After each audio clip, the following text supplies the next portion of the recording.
오늘 함께 나눌 하나님의 말씀은 마가복음 7장 24절에서 30절 말씀입니다. 예수께서 일어나사 거기를 떠나 두로 지방으로 가서 한 집에 들어가 아무도 모르게 하시려 하나 숨길 수 없더라. 이에 더러운 귀신 들린 어린 딸을 둔 한 여자가 예수의 소문을 듣고 곧 와서 그 발 아래에 엎드리니 그 여자는 헬라인이요 수로보닉의 족속이라. 자기 딸에게서 귀신 쫓아내 주시기를 간구하거늘 예수께서 이르시되 자녀로 먼저 배불리 먹게 할지니 자녀의 떡을 취하여 개들에게 던짐이 마땅치 아니하니라. 여자가 대답하여 이르되 주여 올소이다마는 상 아래 개들도 아이들이 먹던 부스러기를 먹나이다. 예수께서 이르시되 이 말을 하였으니 돌아가라. 귀신이 내 딸에게서 나갔느니라 하시매 여자가 집에 돌아가 본즉 아이가 침상에 누웠고 귀신이 나갔더라. 아멘. 오늘 마가복음 7장 24절에서 30절 말씀을 통하여서 부스러기 은혜라는 제목으로 함께 말씀을 나누기를 원합니다. 혹시 여러분들은 찬송가 중에 가장 좋아하는 찬송가 18번이 있습니까? 저는 참 많은 찬송가를 좋아하고 또 부르기도 좋아하고 듣는 것도 좋아하고 너무너무 좋아합니다. 근데 그 중에 혹시 하나를 좀 꼽으라고 얘기한다면 저는 찬송가 305장입니다. 아니, 저뿐만이 아니라 아마 모든 사람들이 너무나 잘 알고 좋아하는 찬양일 것입니다. 영어 제목이 무엇이냐면 Amazing Grace입니다. 이제 아시겠죠? 나 같은 죄인 살리시. 너무너무 좋아하고요. 이 찬양할 때마다 너무너무 그 은혜에 감사합니다. 이 찬양을 작사 작곡한 사람이 누구냐면요. 영국의 존 뉴턴이라는 아주 유명한 목사입니다. 이분이 남긴 이야기 중에 전 세계 사람들에게 회자되어지는 아주 유명한 말을 했습니다. 어떤 말을 했냐면 이러한 말입니다. 내가 천국에 가면 나는 3가지 사실 때문에 놀랄 것이다. 첫 번째는 내가 천국에 가서 꼭 볼 것으로 기대했던 사람이 천국에 없는 것을 보고 나는 놀랄 것이다. 그리고 두 번째는 내가 천국에서 볼 것으로 기대하지 않았던 사람이 거기에 와 있는 것을 보고 또 한 번 놀랄 것이다. 그리고 세 번째로는 내가 거기에 있는 것을 보고 내가 놀랄 것이다 라는 아주 유명한 말을 했어요. 아마 이 뉴턴의 이 말은 말씀의 교리를 부정하는 어떠한 의외성에 대한 증언이라고 저는 생각하지 않습니다. 다시 말해 안 믿는 사람이 천국을 갔거나 아니면 혹은 믿는 사람이 천국에 가지 못하는 이런 의외성을 증언하기 위하여 이야기한 것이 아닐 것입니다. 외견상 어떤 사람은 믿는 것 같아도 그러나 사실은 믿지 않았던 사람들은 얼마든지 있지 않습니까? 아마도 이러한 사람들 때문에 우리는 천국에서 놀라게 될 것입니다. 저와 여러분들이 주인공이 되어서는 안 될 줄 믿습니다. 그러면 정말로 큰일 날 일입니다. 아마 신앙의 의외성에 대해서는 천국뿐만이 아니라 이 땅에서도 얼마든지 발견할 수 있다고 저는 생각합니다. 예를 들어서 이 땅에서 가장 신앙이 좋다고 말할 수 있는 대표적인 분들이 누구일까요? 여러분들이 있을 거예요. 선교사님도 있고 많은 분들이 있지만 아마도 대부분의 성도들은 목사님이나 장로님이라고 생각하는 사람들이 많이 있을 것이에요. 그래서 우리는 그분들의 신앙을 쫓아가고 그분들의 신앙들을 닮아가려고 하는 것이 아닙니까? 그런데 기독교의 역사를 보면요. 가끔 이 핍박의 시기에 어떤 분들은 순교하지만 어떤 목사님들은 의외로 예수님을 부인하고 떠나가는 사람들이 적지 않았다라는 사실입니다. 참 우리를 실망시키는 의외성의 모습이 아닐까 생각합니다. 여러분, 예수님 당시에 예수님 주변에서 가장 예수님을 향한 믿음을 가진 대표 주자가 누구냐고, 대표 사람이 누구냐고 여러분에게 묻는다면 여러분들은 어떻게 대답할 것입니까? 아마 한결같이 제자들이다 라고 얘기할 거예요. 제자들 가운데 뽑아라 그러면 세 사람을 뽑겠죠. 누구입니까? 예수님께서 마지막 기도의 부탁을 하기 위하여 데리고 간 세 사람이 누구입니까? 베드로와 야고보와 요한일 것입니다. 이런 사람들이 대표적으로 믿음 좋음을 가진 사람이라고 우리는 얘기할 것입니다. 왜냐하면 가장 가까이서 예수님을 모시고 예수님의 말씀을 들었기 때문이에요. 그런데 복음서를 읽다가 우리가 놀라운 장면들을 자주 발견하게 됩니다. 왜냐하면 예수님께서 자주자주 이 우리를 대표하는 이 제자들에게 이러한 말씀을 하셨어요. 어떠한 말씀일까요? 어찌하여 너희들은 믿음이 없느냐? 믿음이 적은 자들아. 이렇게 제자들을 책망하고 나무라고 꾸짖는 장면들을 우리는 사복음서를 통해서 적지 않게 보게 되어진다라는 것이에요. 그런가 하면 의외성의 모습도 우리는 보게 되어지죠. 아마도 복음서에서 예수님께서 믿음이 좋다, 믿음이 크다고 얘기하는 그리고 대표적인 칭찬을 받은 사람들이 어떤 사람입니까? 여러분 생각나십니까? 바로 오늘 본문에 이야기합니다. 누구였습니까? 한 여인이었습니다. 본문에 나타난 여자의 기사가 마태복음에도 그대로 나타나거든요. 그래서 여러분 오늘 설교를 마치시면 오늘 설교를 통해서 마가복음을 보잖아요. 근데 마태복음에 보면 이 기사가 조금 다른 뉘앙스의 말씀들로 여러분들에게 다가올 수 있어요. 그래서 꼭 마가복음을 다시 한번 읽어보시고 설교 이후에 마태복음을 꼭 읽어보시기 바랍니다. 아멘. 읽으실 거죠? 네, 마태복음 15장 28절에 보면 예수님께서 본문에 나오는 여인에게 이렇게 말하고 있어요. 제가 읽어드릴게요. 이에 예수께서 대답하여 이르시되 여자여 내 믿음이 크도다. 여자여 내 믿음이 크도다. 내 소원대로 되리라 하시니 그때로부터 주의 딸이 나으니라. 할렐루야. 아멘. 여자에게 내 믿음이 어떻다고요? 크다라고 말씀하고 있습니다. 사랑하는 여러분, 오늘 우리를 둘러싸고 있는 답답한 환경, 그리고 이 답답한 현실 속에 우리도 주님 앞에 나와서 기도할 때 우리의 기도가 응답되기 위해서는 이 여인이 어떻게 했는지 우리는 한번 묵상해 볼 필요가 있습니다. 배울 필요가 있는 것이죠. 예수님은 어떻게 해서 이 여인에게 너의 믿음이 크다라고 말씀하고 있을까요? 저와 여러분도 이 여인처럼 예수님이 보실 때 우리의 믿음이 크게 보이길 간절히 소망합니다. 그렇다면 우리는 어떻게 해야 할까요? 거기에 대해서 우리 말씀을 하나하나 찾아보면서 배워가기를 원합니다. 그리고 예수님께서 어느 순간이든 여러분에게 찾아와서 그래 너의 믿음이 크구나 라고 이렇게 일컬음 받는, 그렇게 칭찬받는 저와 여러분이 되길 주님의 이름으로 간절히 기도드립니다. 첫 번째로 이 여인의 믿음은 불리한 상황의 조건을 극복한 믿음이었습니다. 다시 말해 예수님을 믿을 만한 조건이 전혀 없었습니다. 그럼에도 불구하고 예수님을 신뢰하고 믿었습니다. 자, 우선 이 여인에 대한 소개를 오늘 본문이 어떻게 시작하는지 한번 볼까요? 26절을 한번 봅시다. 그 여자는 헬라인이요 수로보니게의 족속이라 자기 딸에게서 귀신 쫓아내 주시기를 간구하였거늘. 우선 이 여자가 어디 여자라고 말씀하고 있나요?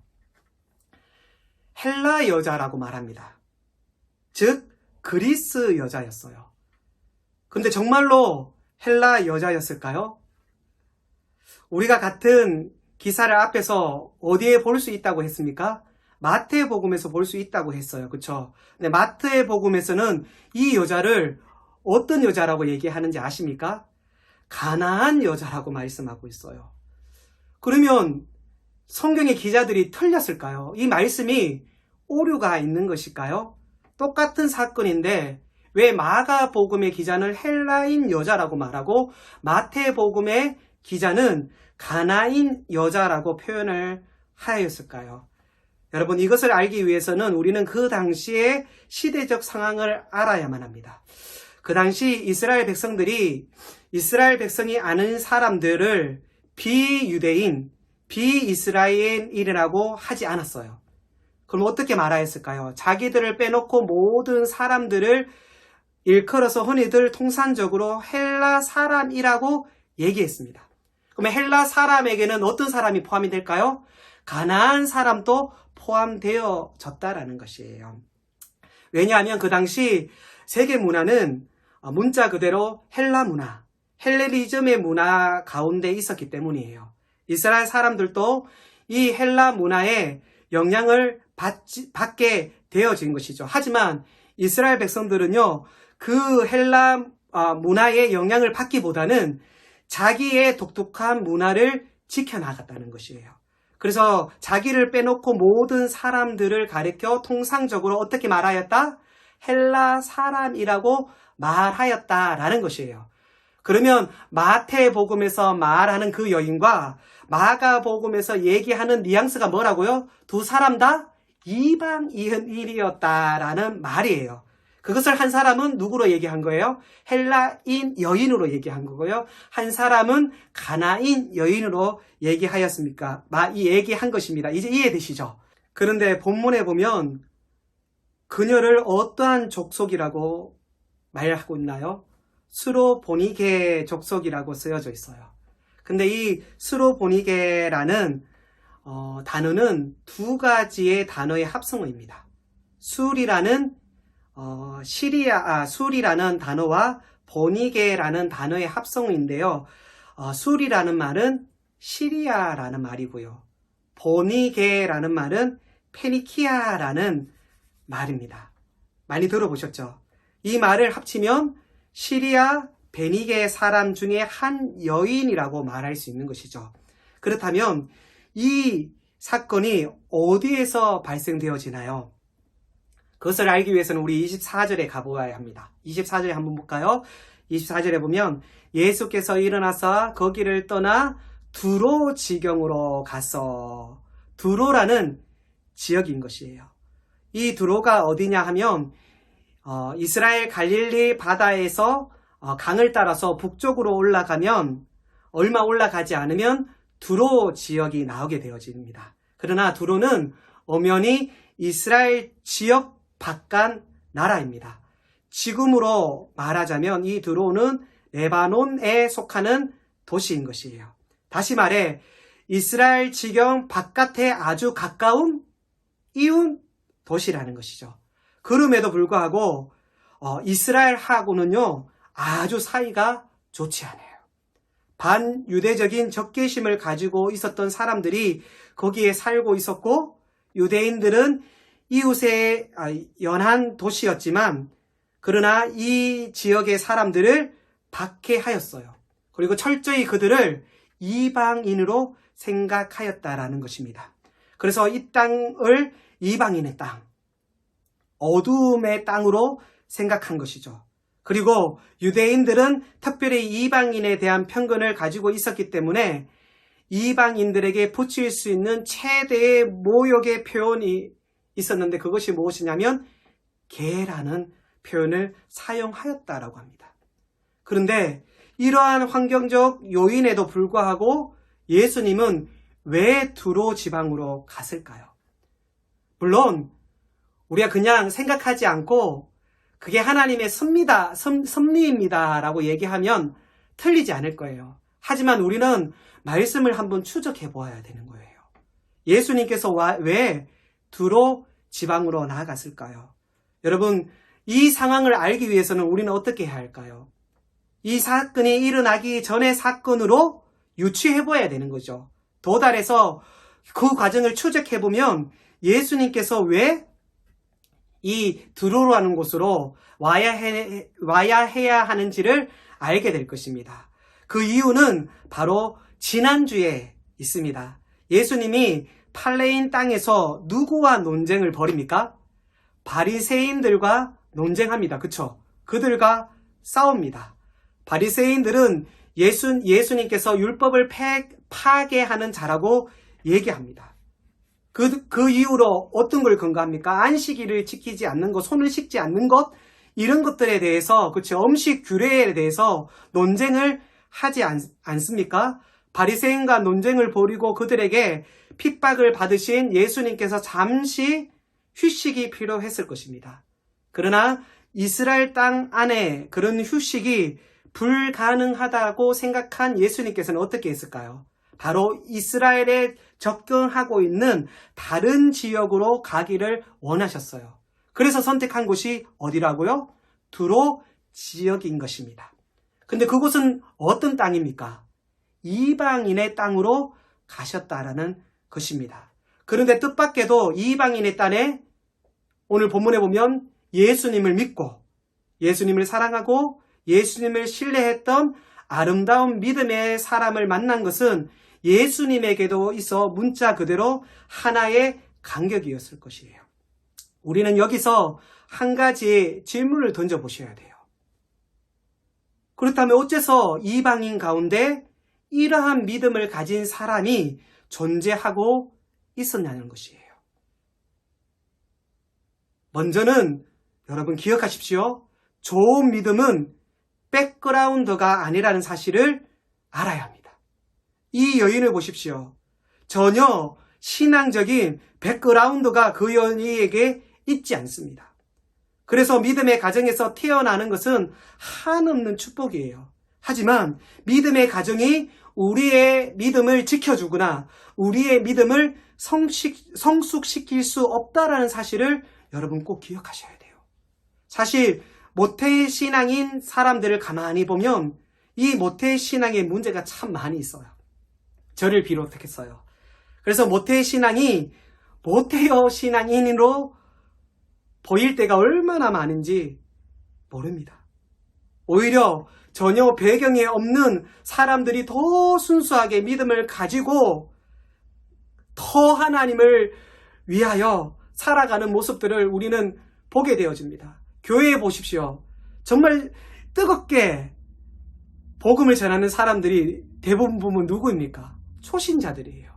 하나님을 처음 경험한 그들은요, 물불 가리지 않고 하나님의 영광을 위하여 살아가잖아요.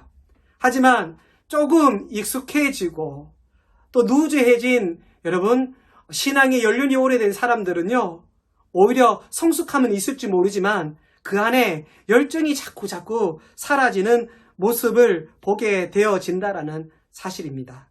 그런가 하면 또 하나 이 여자가 가지고 있었던 불리한 조건은 바로 남자가 아닌 여자였다라는 사실입니다.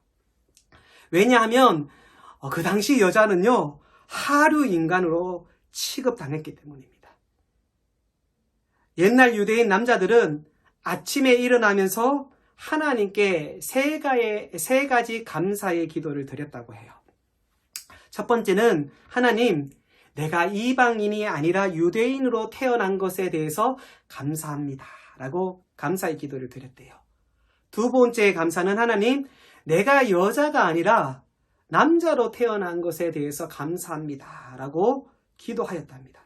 그리고 세 번째는 내가 노예가 아니라 자유인으로 태어난 것에 대해서 감사의 기도를 드렸다고 합니다. 짧지만 이 에피소드를 통해서 얼마나 그 당시 사회가 인권을 박탈하고 천시하였는지 우리는 볼 수 있습니다. 그러나 그것 때문에 예수님을 못 믿지는 않았습니다. 가끔 여러분 전도하다 보면 이런 사람이 있습니다. 제가 워낙 상황이 어려워서 저는 못 믿겠습니다. 이렇게 말하는 사람들이 있습니다. 사랑하는 여러분, 그러나 내가 가지고 있는 삶의 열등한 조건, 나의 무기력함 때문에 우리 전능하신 하나님이 더욱더 필요한 것은 아닐까요? 오늘 본문은 여자를 통해서 우리에게 가르쳐주는 말씀은 통상적으로 사람들이 말하는 인생의 불리한 조건이 반드시 신앙의 불리한 조건이 아님을 우리에게 강조하고 말씀하고 있어요. 내가 연약하기 때문에 주님 앞에 나올 수 있다면, 내 육체의 질병 때문에 하나님의 치료함을 바라고 주님 앞에 오는 과정에 있어서 주님을 믿게 되어진다면 내 인생의 불리한 조건이 오히려 은혜의 통로가 되어질 줄 믿습니다. 그것이 우리에게는 은혜인 것이에요. 이 여인은 그러한 의미에서 이 불리한 조건을 극복하고 믿음에 도달한 사람인 것이에요. 삶의 불리한 조건을 극복한 믿음, 여기에 이 여인에게 배울 첫 번째 믿음의 모습이 있는 것이에요. 두 번째로 이 여인의 믿음은요, 냉소적인 거부를 극복한 믿음이라는 사실을 우리는 기억해야 돼요. 26절을 한번 볼까요? 26절에 보면 그 여자는 헬라인이요 수로보니게 족속이라 자기 딸에게서 귀신 쫓아내 주시기를 간구하거늘 예수님의 간구하거늘이라고 말씀하고 있어요. 근데 예수님의 응답은 어떻습니까? 27절을 한번 볼까요? 27절에 보면 예수께서 이르시되 자녀로 먼저 배불리 먹게 할지니 자녀의 떡을 취하여 개에게 던짐이 마땅치 아니하다라고 말하고 있어요. 지금 예수님의 이 말씀은 허락인가요? 거절인가요? 거절입니다. 거절도 그냥 거절이 아니라 거의 모욕에 가까운 거절처럼 느껴지지 않습니까? 자녀의 떡을 취하여 개에게 던져짐이 마땅하지 아니하다. 만약 여러분들이 예수님으로부터, 아니 다른 사람들로부터 이러한 말을 듣는다면 어떻게 하실 거예요? 아마 저 같으면요, 흥분되어 길길이 날뛸 것 같습니다. 아마 모든 사람들이 흥분하지 않을까요? 어떻게 예수님도 인간에 대한 편견을 가질 수 있나? 라는 생각 때문에 흥분하게 되어질 것입니다. 그러나 저는 이것이 예수님의 편견을 말한다고 생각하지는 않아요. 여러분, 편견의 특성 중에 하나가 뭔지 아십니까? 편견은 오래 갑니다. 편견은 쉽게 수정되지 않습니다. 쉽게 수정되어지면 그것은 편견이 아닌 것이에요. 한번 생각해 볼까요? 우리 한국 땅에 뿌리 박고 있는 지역에 대한 편견이 있잖아요. 그게 가장 이렇게 대표적으로 나타나는 게 선거 때가 아닙니까? 쉽게 없어지지 않아요. 역사 이래 한 번도 없어진 적이 없는 것 같아요. 그래서 편견은 쉽게 깨어지는 것이 아니에요. 만약 예수님이 이 여자에 대한 편견, 이방인에 대한 편견을 가지고 있었다면 조금 후에 대화의 격을 완전히 바꾸어서 이 여인에 대한 칭찬을 할 수 있었을까요? 그러므로 예수님께서 이 여인에게 한 것은 편견이 아니라 무엇일까요? 테스트였던 것이에요. 예수님은 지금 이 여인을 테스트하고 있는 거예요. 어떻게 반응하고 있나? 바로 이 테스트에 이 여인의 순수한 믿음을 예수님은 확인하고 싶었던 것입니다. 삶은 테스트입니다. 믿으십니까? 인생은 테스트예요. 여러분이 믿거나 말거나 내가 의식을 하든 의식하지 않든 우리의 삶은 테스트인 것입니다. 다시 말해 저와 여러분의 살아가는 삶을 누가 지켜보신다고요? 하나님께서 테스트하시고 하나님께서 지켜보신다라는 사실입니다. 지켜본다라는 말에는 두 가지 의미가 있어요. 첫 번째는 보호해준다라는 의미가 있겠죠. 또 하나는 감시한다라는 의미가 있습니다. 근데 많은 성도들은 하나님의 지켜주심이라고 생각할 때는 대부분 어떤 것만 생각할까요? 그렇죠. 첫 번째, 지켜주심에 대해서만 생각합니다. 하지만 그렇지 않다라는 사실을 우리는 깨달아야 해요. 하나님은 죄의 문제에 있어서만은 우리를 어떻게 할까요? 감시하셔요. 우리는 하나님의 눈을 피할 수 없어요. 예전에 한국 사회에서 이슈된 내용 중에 하나가 무엇이냐면 도청의 문제, 감청의 문제가 사회적인 이슈가 되었어요. 끔찍한 일이죠. 몰래카메라. 얼마나 많은 이슈가 되었습니까? 백화점 화장실에 설치해 놓았다고 생각해 보십시오. 얼마나 두렵습니까? 내 행동 하나하나가 낱낱이 감시되어 것이 아닙니까? 그러므로 우리는 매일의 삶을 살아계신 하나님 앞에 때때로는 두려운 모습을 가지고 살아가야 한다는 것이에요. 그 이유가 무엇입니까? 사람의 눈은, 사람의 내일하는 사람의 카메라는 피할 수 있지만 살아계신 하나님의 눈은 피할 수 없기 때문입니다. 전능하신 하나님, 하나님은요, 우리의 삶의 장을 지켜보고 계십니다. 그리고 우리가 어떻게 반응하는가를 주님께서 지켜보고 계심을 잊어서는 안 될 것입니다. 그러나 특별히 오늘 이 사건을 통하여서 주님은 이 여인의 믿음이 드러날 수 있는 창을 오히려 제공하고 있다라는 사실을 기억해야 합니다. 그리고 이 여인은 그 하나님의 테스트에 어떻게 됩니까? 합격하게 되어졌습니다. 할렐루야! 여러분, 이것이 우리에게 교훈이 되어져야 돼요. 저와 여러분들을 하나님이 테스트합니다. 기억해야 돼요. 그럴 때 우리는 어떠한 증을 받아야 될까요? 합격증을 받아야 될 줄 믿습니다. 이것이 오늘 성경이 우리에게 얘기하는 거예요. 그것은 어떤 조건이 아닙니다. 하나님을 두려워하고 하나님을 경외하고 죄를 멀리하고 죄를 향했던 우리의 방향을 돌이켜 회개하여 하나님만 바라볼 때 하나님은 우리의 삶 가운데 오히려 우리의 능력자가 되어주셔서 이와 짐승을 쫓아내줄 수 있는 능력의 하나님이 되어질 줄 믿습니다. 그래서 지켜보면 하나님을 따르는 사람에게는 소망이지만 하나님의 반대를 살아가는 사람에게는 진노라는 사실을 우리는 기억해야 합니다. 제가 이 기사가 어디에 또 나온다 했죠? 마태복음에 나온다고 했어요. 근데 마태복음에서 지금 보았던 이 기사를 보면은 예수님이 처음에는 한마디도 하지 않아요. 예수님께서 이 여인에 대해서 침묵함에 대해서 이야기하고 있습니다. 어떤 의미일까요? 여러분, 때때로 우리가 주님 앞에 나아가서 기도하잖아요. 그쵸? 오늘 여인도 어떤 문제를 가지고 나왔잖아요. 그쵸? 어떤 문제였어요? 딸아이의 그 아픔에 대해서 가지고 나왔어요. 저와 여러분들도 내 문제뿐만이 아닌 여러 가지 문제를 가지고 주님 앞에 나와요. 그리고 기도합니다. 주님, 도와주십시오라고 고백할 때 때로는 주님의 침묵을 경험할 때도 있다라는 사실이에요. 그때 많은 사람들은 그 응답을 거절로 해석합니다.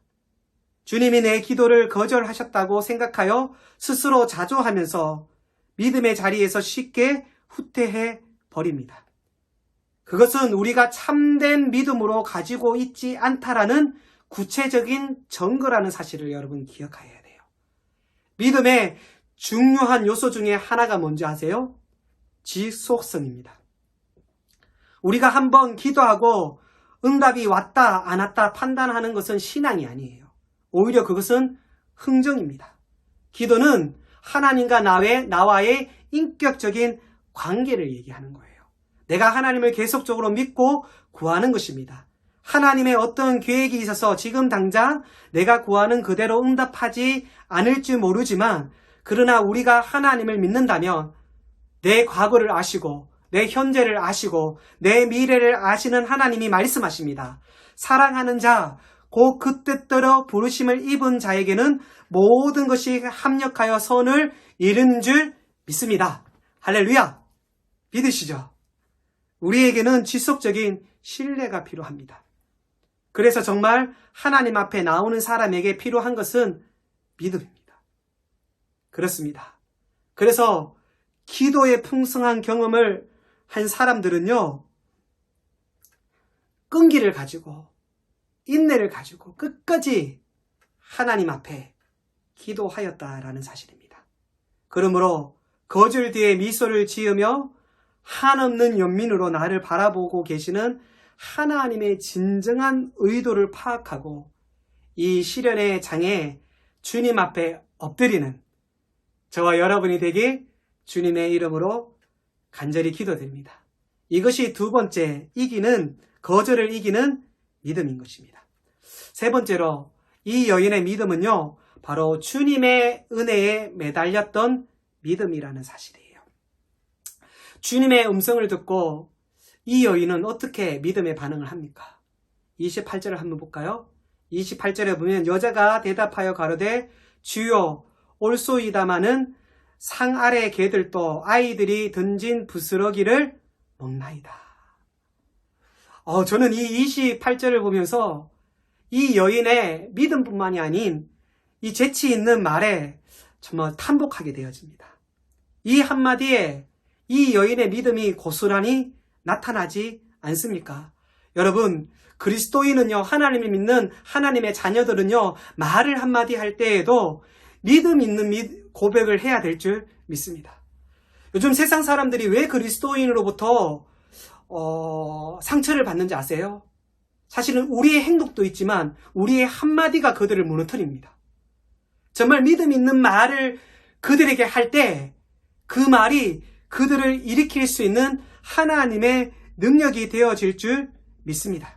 그래서 우리 한마디 한마디 여러분 정말 하나님이 주시는 재치 있는 믿음의 말씀을 할 수 있는 저와 여러분이 되길 간절히 기도드립니다. 아마 어떤 사람들은 그 여인을 향해서 어떻게 말할까요? 자존심도 없니? 그럴 줄 모릅니다. 그러나 은혜 받으면 은혜를 받으려면 자존심을 극복해야 돼요. 이 자존심 때문에 은혜 받지 못하는 사람들이 얼마나 많은지 몰라요. 저는 이 여인의 자세가 참 중요하다고 생각해요. 그 은혜에 매달리는 믿음.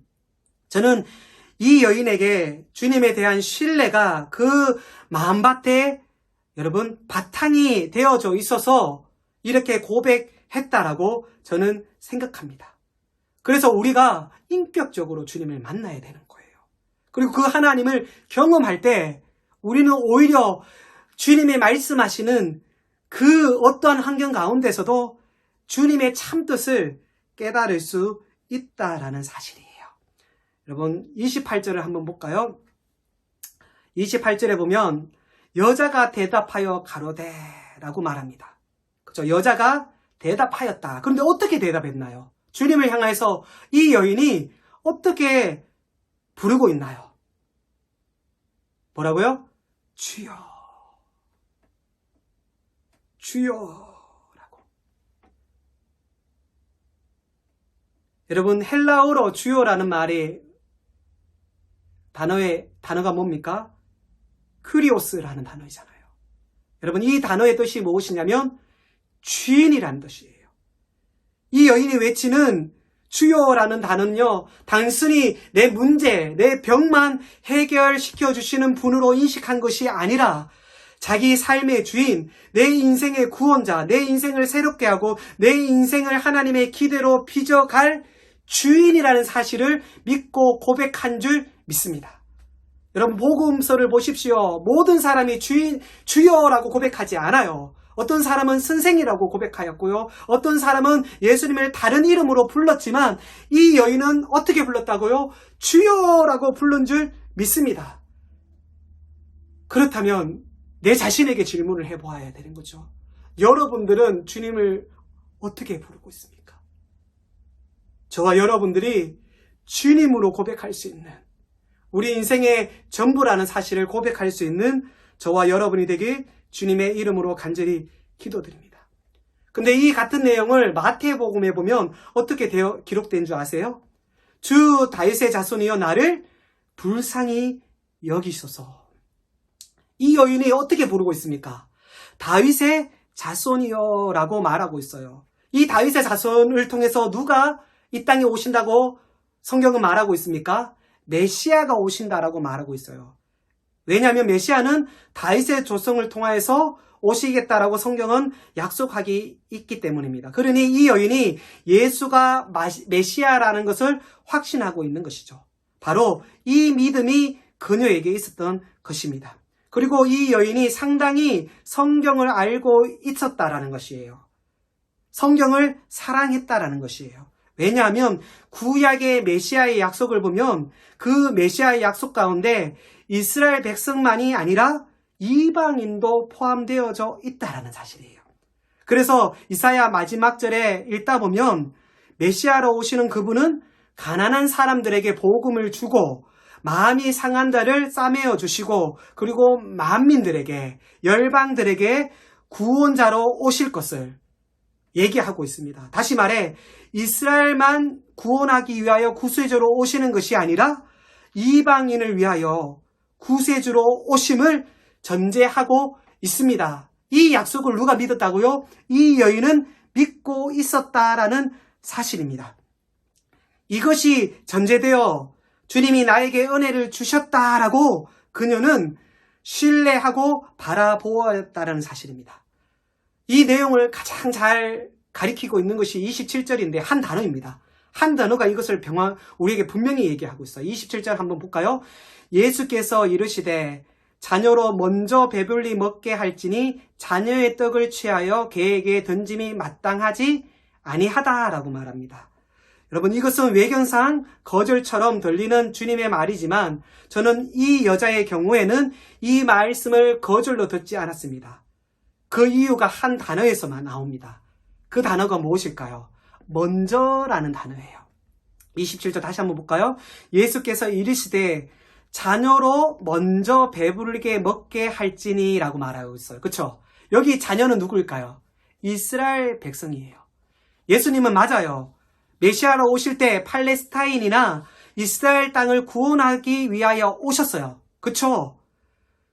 주님의 구원의 섭리는 먼저는 이스라엘 땅에 오셔서 먼저 이스라엘 백성들을 복음을 전하여 구속의 일들을 하셨습니다. 그러나 여러분 먼저라는 것이에요. 먼저는 무엇을 전제하여? 다음이 있다라는 걸 얘기하는 것이죠. 그렇죠? 그러니 먼저 이스라엘 구원한 다음은 누굴까요? 이방인에게도 하나님의 복음이 흘러간다라는 거예요. 그러면 이방인은 제외가 된다 안 된다?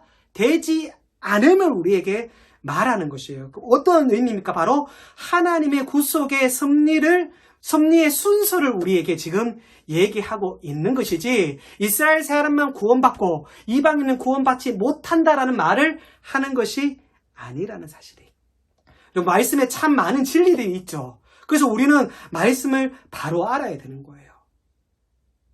먼저 분명히 이방인이 복음을 들 거예요. 하지만 그 다음에는 먼저는 이스라엘 백성들에게 복음이 전해질 거예요. 하지만 그 다음에는 이방인에게도 전해질 거예요. 여인은 이것을 신실하게 믿고 붙잡고 주님 앞에 기도 부탁하고 의뢰하였다는 것이에요.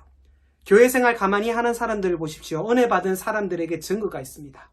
은혜 받은 사람들은요, 말씀을 붙잡았어요.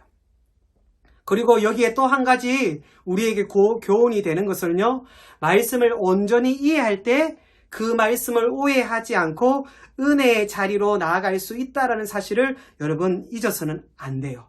혹시 지난주 말씀을 기억하십니까? 바리새인들이 주님께로부터 책만 받던 이유가 무엇입니까? 하나님의 진리의 말씀인 율법을 오히려 자신의 전통으로 가렸잖아요. 그래서 책만 받잖아요. 말씀을 우리의 전통으로 해석해서는 안 되는 것이에요. 오직 말씀은 무엇으로만 해석할 수 있을까요? 성경으로만, 말씀으로만 해석할 수 있습니다. 할렐루야? 아멘. 그래서 우리는 끊임없이 말씀을 읽고 듣고 암송하는 것이에요. 믿음은 어디에서 납니까? 믿음은 들음에서 나고 들음은 그리스도의 말씀으로 말미암는다라고 말씀하고 있어요. 이제 하나님의 말씀을 마치려고 합니다. 주님은 이 여인을 테스트하였어요.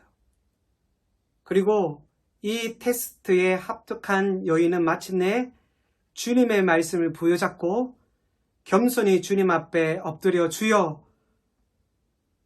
부스러기 은혜를 주옵소서, 긍휼을 베풀어 주옵소서라고 간절히 끝까지 하나님 앞에 간구할 때 여인은 마침내 놀라우신 하나님의 은혜를 경험하게 되어진 줄 믿습니다. 할렐루야! 그러면 어떤 은혜를 경험하였을까요?